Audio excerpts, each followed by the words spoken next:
कपड़े, इतने tight tight बच्चे कपड़े पहनते हैं कि झुक ही नहीं सकते। झुके कैसे? क्योंकि झुके तो फटे, इसलिए झुक भी नहीं सकते। जीन्स झुकने ही नहीं देती, इसलिए जितने नौजवान युवक यहाँ बैठे हैं जो जीन्स पहनते छोड़ देना। वैसे आप जानते हो ये जीन्स क्या है? मैं आपको हकीकत बता देती हूँ इस जीन्स की, शायद वो सुनने के बाद आप जीन्स कभी दोबारा नहीं पहनोगे। इंग्लैंड नाम का देश है, नाम सबने सुना है? इंग्लैंड में सफाई कर्मियों के कपड़े बहुत ज्यादा फटते थे। ये जीन्स कहां से आई उसका इतिहास बता रही हूँ। इंग्लैंड में सफाई कर्मियों के कपड़े वस्त्र बहुत ज्यादा फटते थे। वहां की जो गवर्नमेंट है, वहां की सरकार है, वो सफाई कर्मियों को कपड़े दे देकर थक गई। तब इंग्लैंड सरकार ने, इंग्लैंड गवर्नमेंट ने एक आदेश जारी किया, एक फरमान जारी किया। कहा कि जो कोई व्यक्ति ऐसा कपड़ा बनाएगा जो मोटा हो, जल्दी फटता ना हो, जल्दी गंदा ना होता हो, तो उसको इंग्लैंड सरकार उचित दाम देकर, उचित मूल्य देकर खरीद लेगी। जैसे ही ये फरमान हिंदुस्तान में आया, उस समय भारत की अरविंद मिल ने, ध्यान से सुनना, हिंदुस्तान की अरविंद मिल ने सबसे पहले जींस बनाया और भेज दिया इंग्लैंड। किनके लिए? सफाई कर्मियों के लिए, गटर साफ करने वालों के लिए।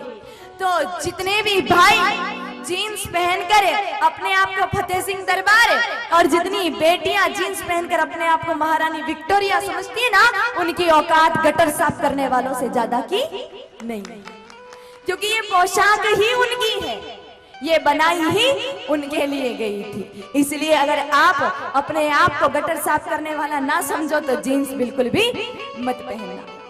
और विडंबना कैसे? लड़के तो पहनते ही पहनते, पर लड़कियां पीछे नहीं है जीन्स पहनने में।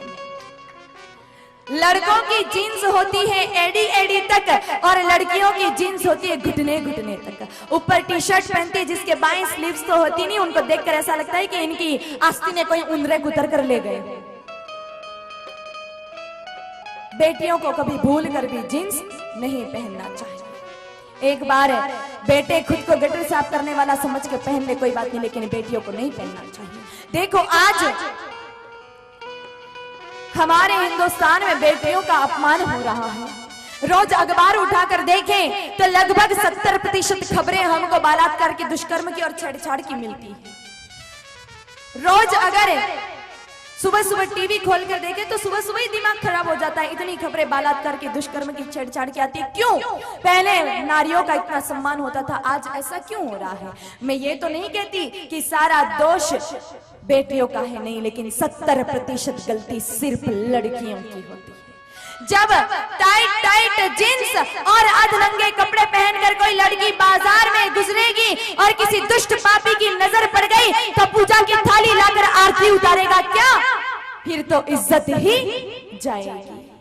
कुछ पढ़े लिखे लोग नहीं मानेंगे, ये 21वीं सदी है, इसमें ऐसा कुछ भी नहीं होता है। लेकिन मेरे भाई बहनों याद रखना, सदी चाहे कैसी भी हो, जमाना चाहे कोई सा भी हो, लेकिन अगर घर के आंगन में आपने भोजन की थाली खुली छोड़ रखी है ना, तो कुत्ता तो मुंह मारेगा ही मारेगा। इसमें कोई सदी या जमाना कुछ नहीं कर सकता। ये दोष कुत्ते का नहीं, ये दोष तो हमारा है। थाली को खुला क्यों छोड़ा?